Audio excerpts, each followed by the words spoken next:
ברוכים הבאים, אנחנו שמחים לפתוח בוובינר מיוחד שנועד לשפר את היכולות שלנו לפרוץ לשווקים בינלאומיים, ואנחנו עומדים לעבור וובינר הראשון מסוגו שיהיה פתח למסלול שלם שאנחנו פותחים לבקשת רבים.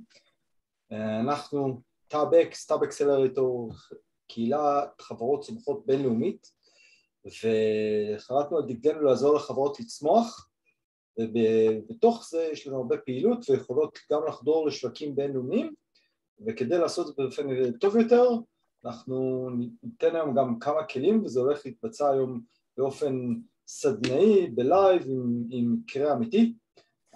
את הוובינר ינחה גרנט ברופמן שיציג את עצמו בקרוב, ואיתו אנחנו נעשה גם הדגמה חיה עם רוי פלג מגרונג סמארט שיציג את עצמו גם כן בהמשך. So Grant, it's to you. Permission is granted. All right. Hi, everyone. Thank you all for coming today. Appreciate everyone's presence. My name is Grant Bronfman. I am from New York, and I have worked in several companies in New York in business, accounting, and finance. And I've also worked in accounting, consulting, and a couple of other companies in Israel. So I have a pretty solid idea of the work culture in America and the work culture in Israel. And I want to expose you to what I have learned and just help improve your everyday communication, not with just America, but just on a global scale. So that's my introduction. Roy, if you're here, would you like to yes. introduce yourself? אני אעבור אז לעברית. אז שמי רוי פלג, בעלים ומנכ"ל של חברת גרוינג סמארט, עוסקת בפתרונות בתחום החקלאות, פרויקטים, הקניית ידע, חקלאות מדייקת וחקלאות אינדור, טרנד חדש שמתפתח באפריקה. זהו, ואני פה בזכות כל התוצאות שעשיתי לאורך כל השנים, שמהם אני מקבל עם חול, כי זה מה שאני עושה בעצם משנת 2002, בעצם 20 שנה, כולל 6 שנים בהם גרתי בחול, ביפן, תאילנד וארצות הברית. וזהו, אז זה ככה על רגל אחת, ואני אהיה פה בעיקר אולי בשביל לתת איזה שהם דוגמאות קטנות, או להוסיף ולחזק את הדברים שגרנט יספר לנו עליהם עוד רגע. תודה. Perfect. Thank you, Roy. All right, so I'm going to start off the presentation. So the name of this webinar is Going Global in association with the Xcellerator and Tab X. So we will be discussing Israeli communication with foreign markets. And I don't want this to be me just talk to you and just babble your heads off. I want this to be an engagement. I want us to be, in this together. So that's my goal. So starting out with the first engagement exercise, I want to hear from all of you. What do you expect to gain from today's webinar? If we have any volunteers, I want to know why you're here and what you hope to learn. Also, you can write down in the chat and I'll read. Or you can write down in the chat or whatever. We'll take a minute just so you guys can write down something in the chat and answer that question.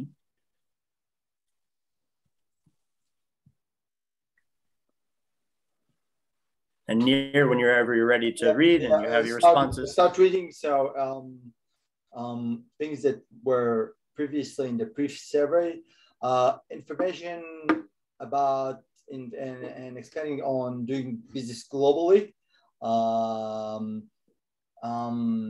how to what's different, what's similar, writing proper emails, proposals, culture differences, and that's how to, because of the geographical distance, how to overcome the geographical differences and the changes in approaches. Anything else? And if you ever have any questions or comments or concerns, don't ever hesitate to interrupt me or Nir or Roy or anyone. I want to hear everyone's thoughts, always.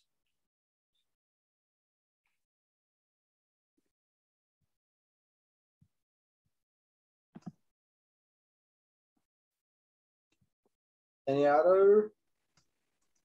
Well, maybe, maybe later we can do another round. Yeah. All right. So maybe as you start, Grant, you'll probably bring up some ideas that will generate new questions. Sure. And at any point, just stop me, and maybe at the end we'll have a mini discussion. All right. So to continue, so today, as we did the introductions, and I know a lot of the concerns that you guys had were on emails, cultural differences, how to communicate globally, and that's great because these are all things we're going to go over today. So today we're going to discuss email formats, cultural, not only time management, but just how different cultures approach certain tasks or situations. And we're going to have a little American-Israeli dictionary game. And then we're going to talk about the takeaways. And then after that, we'll have a mini discussion from you walking into the session to what you gained coming out of it. Okay. So a lot of times when writing emails, people don't know how to keep it short and simple and to the point and to get rid of all the extra noise. What is noise? Noise is all these other words or phrases or sentences that are not necessary that are in the email, and will just prolong the email and ultimately just lose the receiver's interest. You don't want to overcomplicate things or avoid long sentences. Keep things short, keep ideas short, and once you're finished with an idea, start a new one. Don't put like a string of ideas together. That will absolutely lose the person's interest. Always include why you're writing the email. A lot of people tend to just write an email, but they don't focus on the reason why they don't explicitly say the reason why they are writing this email. I think this is the next one is the most important, is the proofread. From my experience, when I've received emails from Israelis, there's a lot of spelling errors and a lot of little tiny mistakes that to Americans and to other people globally can really make a big difference. If they see one mistake, they can think to themselves, oh, this person's not professional. This person's not serious. They can't even write an email. Why would I want to waste my time doing business with them? Another thing that I noticed that a lot of Israelis don't do, they don't put a subject line. They just send an email out and they don't say what the subject is. The subject is your why. What is the main purpose and the core of your email? It's super important and it will really organize everything. Always start out your email with a greeting. Some people, the thing I noticed that's different between Americans and Israelis with greetings is that oftentimes, for example, if you're at a school in America, they'll say, dear professor, blah, blah, blah.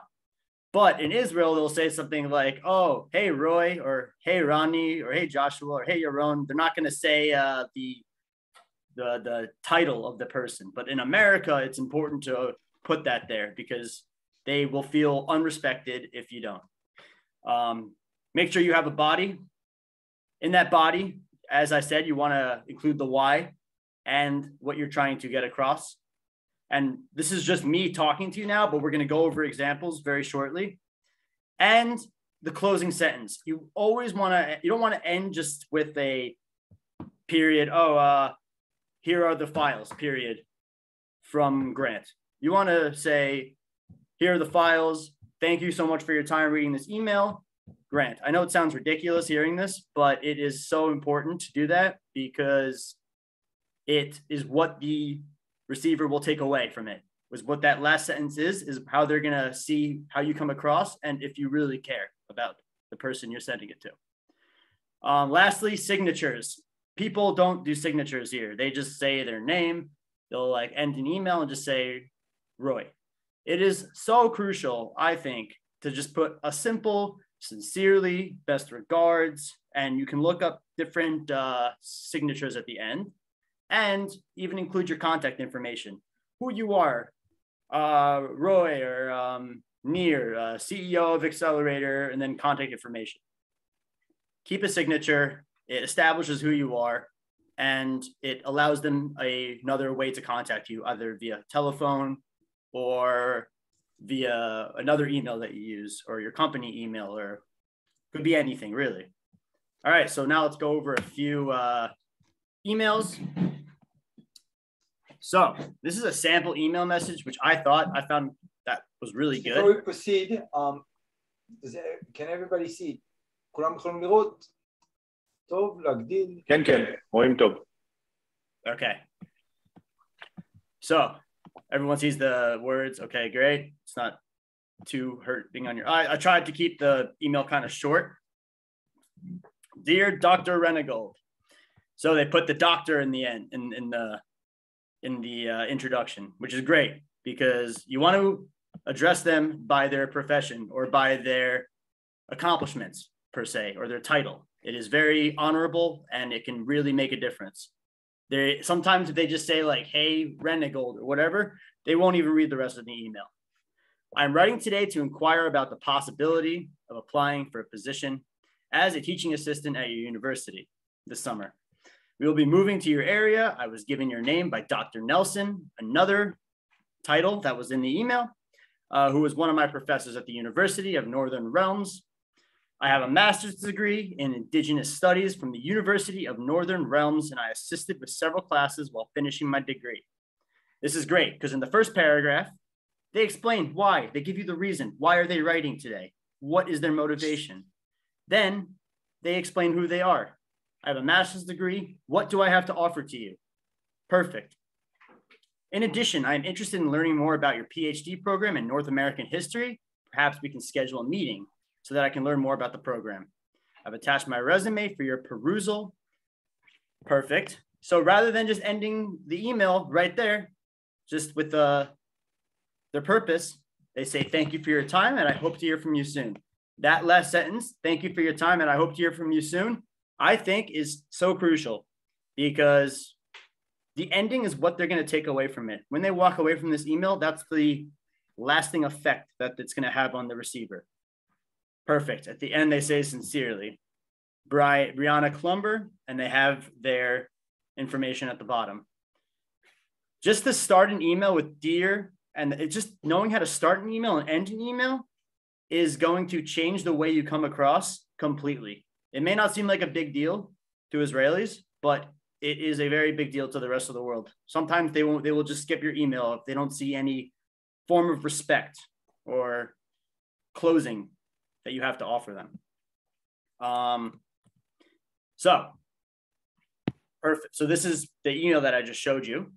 And this is the format. You have the first paragraph. Make sure when you write an email, don't just have, I don't want to see a mumbo jumbo of words. I want to see like paragraph, space, paragraph, space. The more you space things out, the easier it is on the eyes and the simpler it looks and the easier it is to understand. Even if you could be saying the same thing, but keeping it like in this format can really change how you come across on like a professional manner. First paragraph of your letter should include information on why you are writing. The first paragraph is the why, okay? The next paragraph should be what you have to offer. What are you bringing to the table? And then the final paragraph is your conclusion. What is it? I have my cover letter attached. If you have any attachments, anything at all that you have, always mention that in the final paragraph. So it's the why, what you have to offer, attachments, and thank them. Always thank them for their time for reading the email, and then close it with a nice little sincerely and your signature. Seems very simple. These are very, very simple things, but they can really make a big difference. So All that being said, I've showed you a perfect example of a good email, and I've showed you the format. I want everyone to look at this. This is an email that I have received from my professor. And just to clarify, I'm not Roy Sasson. Yes, this is not the Roy. This is not him. I promise. This is not him. This is another Roy. I know Roy after this session would never do that. So he says to me this: "Hi, Grant. Period. I'm sorry to hear that you are not satisfied with your grade. However, the final project is quite different than the previous ones, so correlation is not an issue. In any case, Ophir, can you please send me Grant's paper, the comments, and the relative predictive capability of the model, which was among the main aspects of the grading. I'll look into it carefully and get back to you, Roy." I mean, just looking at this, it's just sad. And I want to know if you can write to Roy, like what you guys think is missing here based on what I taught you. Anyone? Nir, you got any comments, or should I just spell it out for everyone? What's the okay. We can just well, hi.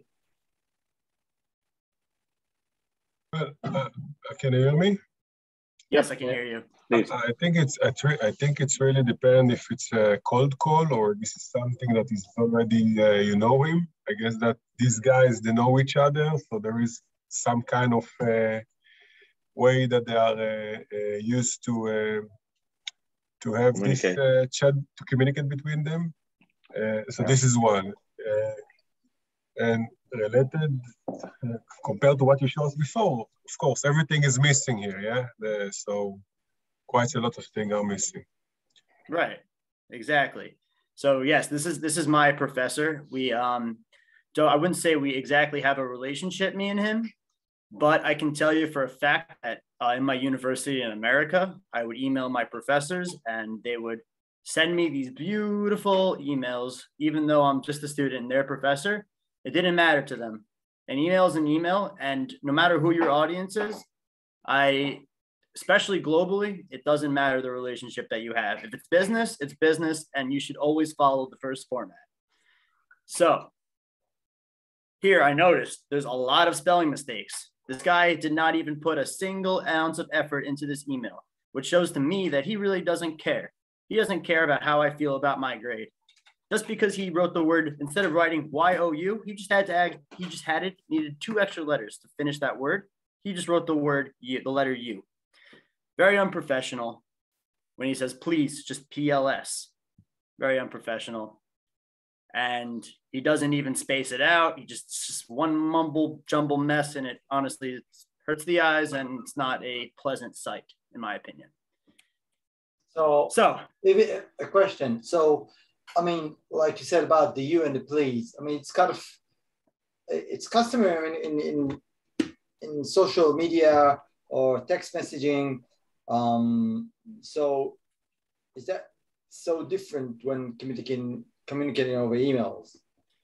I think so, because usually when you're sending an email, it's in a professional manner. It's not in a talking to a friend. You're not going to make plans with your friend over email. I mean, maybe some people do, maybe, I don't know. But I can tell you for the most part, all business, if not most, is done over email, especially when you're reaching globally. In America, there's no such thing as WhatsApp. No one will ever talk to you over instant message. Never in my life, working at a company in America, have I received a message over text from my boss. Any form of communication was always done over email. So that's a very different outlook that Americans and Israelis have. Like Israelis, every boss I've had here, I text them over WhatsApp. I talk to them about my feelings. I don't even think about spelling or anything like that. But in America, I have to carefully word myself and make sure that what I'm trying to say to them is proper. It's a different formality. We're talking informal and formal. Do we have any other questions about emails or anything?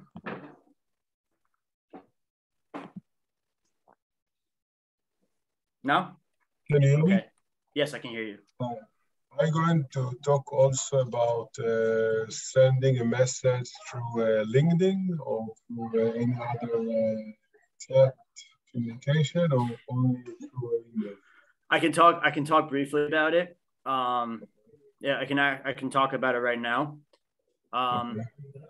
So LinkedIn's a little different. LinkedIn, you want to, emails, you can keep it kind of lengthy to a certain extent, but on LinkedIn, you just want to grab their attention immediately. So you want to be as short as possible, but also as professional as possible. Text messages on WhatsApp are very short and informal. LinkedIn, you want to be short and formal. That is the main takeaway. Do not, lengthy text messages on LinkedIn are going to be a real turnoff to employers. But if it keep it short and formal, it's the way to go. And also the thing about LinkedIn is it's a numbers game. By numbers game, I mean it's very random and it's a trial and error kind of thing. So for every, 50 people you send a message to, maybe even 100, only 3 will respond to you. So you really need to keep that one message consistent, formal, and short, and to the point. And if it's too long, those numbers will be even higher. You won't even get the response rate from 3 to 100. You might get 3 of 300 if it's long and wordy, especially if there's spelling mistakes. So that's what I have to say. Yes. Thanks. Sure. That's what I have to say about LinkedIn. Any other questions? This is my email sector. So, okay, great. So I'm gonna move on to the next part of the webinar. So I think a major misunderstanding that Israelis have with the rest of the world is not researching the culture that you are trying to approach. Many cultures have many different expectations and values, and you need to learn how to compromise with them, let go of all your Israeli ways, and just be, if you're writing to Japan, you're Japanese now. If you're writing to an America, you're American now.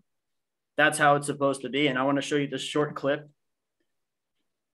just to go over what I mean.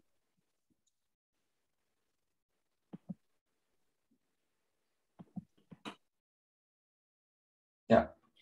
Okay. So as you can see, HSBC, so in Japan, you make a hole-in-one.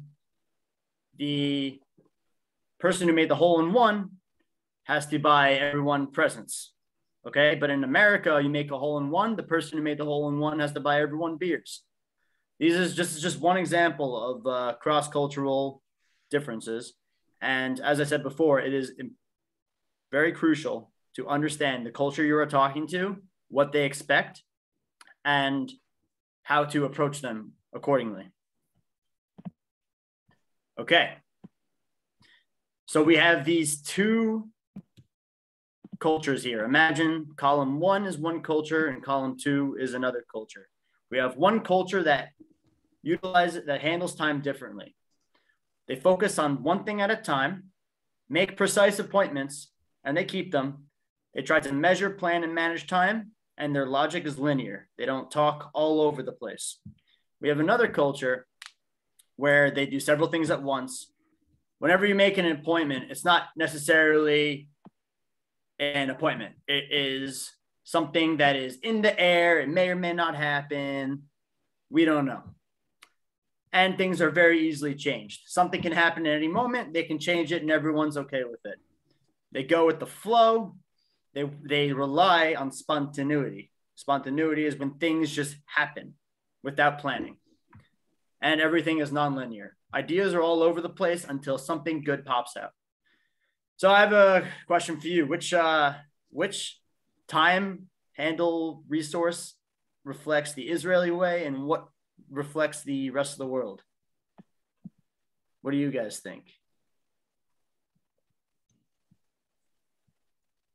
Time flows, it's Israeli, but I will not say time is a resource for most of the world, yeah? There's few areas, few locations that they are also quite similar to the mentality, the Israeli mentality. You're right. Perfect. But if you're going to approach, say you're approaching a culture that you want to take one of these approaches, but you're not sure, are they more of a time kind of flows culture, or are they more of a time of a resource culture? Which, what's the safest assumption? Time is a resource, definitely. Exactly. So keep that in mind. We're not all cultural experts here. We don't know. We haven't been to every country in the world. At least I haven't. I don't know. Maybe you guys have. But always safe to be professional and use time as a resource. It comes off more professional. And if they're an informal culture, it'll actually be even more impressive that you're behaving in such a manner. Great. So we have these two other cultures. We have one is more flexible. They focus on relationships more than rules. Rules should be adapted to situations and people. Commitment comes from personal loyalty. To insist on having a written agreement is an insult. It shows lack of trust. And then we have another culture where everything is consistent, focuses on the rules, not the people, not the relationships. Rules apply to all situations and people. Commitment comes from formal agreements. And to refuse to have a written agreement is an insult. It shows lack of trust. So I think it's pretty clear. Israelis are very flexible. I'd say most of the rest of the world, if not all, is more of the consistent. You're at work, you are a number. You're an employee, you have an employee number, and that is all you are to them. Unfortunately, I hate to say it, but this is the truth. What? No, I just wanted to add, if I may, just to add on that. Sure.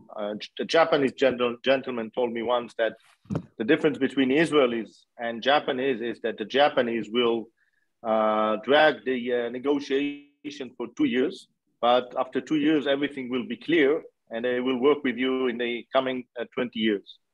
With Israeli, it will take 2 minutes to agree and 20 years to interpret what each side, took and considered in the agreement. So it's very true, and that's something we need to have some kind of self-discipline to do the processes right and as the other side would expect. Exactly. And you want to say something here? Yeah, I think it's a good time to go to the part we intend to go do Freud. Got about 10 minutes left, so okay. So yeah, anyways. Go on. Okay, so anyways, I'm just gonna go through this briefly because they're all kind of the same thing. So there's emotions. There's cultures that express emotions. Israel, there's cultures where emotions in the workplace is frowned upon. You're there to work. You're not there for therapy. You're there to have a task, and that is it. They handle conflicts differently. In America, or in other cultures, especially America, if you maintain harmony, no matter what, whether you agree or disagree, that is considered the proper thing to do. While in Israel, confrontation is very common. Open conflicts is considered healthy. It is okay to approach someone and say, I don't like this. I don't like the way you're doing it. People appreciate the honesty. In America, that's not the case because they see that as you trying to start trouble. Okay. Very quickly, I just wanted to I had this little American-Israeli dictionary. So there are typical phrases that Americans say, what Americans mean, and what the Israelis understand. And I think it's important to kind of grasp these phrases because they are said a lot and they're interpreted differently. When the Americans say, I hear you, the Americans mean, I disagree with you. The Israelis understand, he totally agrees with me. With greatest respect. What do you think that means? Nir, what do you think with the greatest respect means? I mean, he respects me, doesn't he? I love that. Yeah. I disagree with you. What do the Israelis understand? Exactly. He respects me. That was quoted by Nir himself, so I can't say this is incorrect. Americans say it's not bad. What do they mean it's not bad? Roy, what do they mean it's not bad? It's bad. It's good. Yeah. But the Israelis say it's bad. You see? We did not rehearse this. I'm just asking them on the spot. Well, maybe the Israelis would say it's not good enough, but the idea is that it's good, pretty good and more. Yes, it's bad. This is a brave idea. Americans mean this is insane. Israelis understand that as, Oh, I should continue. This is a brave idea. This is crazy. That's what we're about. We're crazy, you know? Incidentally, the primary purpose of your discussion is not important. It's a challenge. Americans will see this as, don't do it. That's good. That's too hard. Israelis are great. It's interesting. Israelis love the challenge. They take on challenges. They approach things with courage. That's why there's a lot of benefits and drawbacks just to every situation. Only a few minor comments. The Americans mean rewrite it completely. The Israelis understand this as it's perfect, only some typos. So my point here is that people are going to say things to you in America, and you're going to interpret it totally differently to how they actually are saying it. So if you look at this, these are a few phrases. You got to be open to how you are interpreting things. So may I add 2 comments on that? Sure. Just so I won't forget later. I think I told you that when I was in the States, I met a guy and I wanted to tell him, I will say it in Hebrew, מה שאנחנו אומרים בעברית, שפך את הדלי את החלב עם הדלי. ואינטרפטציה אחרת, בעד בדלי. ואמרתי לאמריקאי, well, this guy kicked the bucket. kick the bucket בארצות הברית זה מישהו שכבר לא איתנו. Yes, kick the bucket is somebody who is gone. The guy almost cried, and I didn't understand how come my story made him so emotional.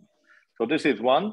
Another example I want to give from a different, we kind of focused in the US, and I think there's a purpose of it, because if you're not sure how to communicate or what kind of culture is there in the other side, I would always go to the American style as a default, because it's the most formal, polite, and to the point. Yes. Then later, if you have some better knowledge and you can start using some elements which are more specific for the guy, the person you're writing to, if it's India or Japan or Latin America, that's fine.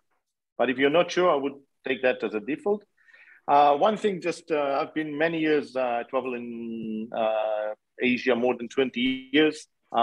For example, wrong interpretation. If you ask an Asian guy, so you're not going to be in the party tomorrow, he will say, yes. What you think he means is that he will be in the party.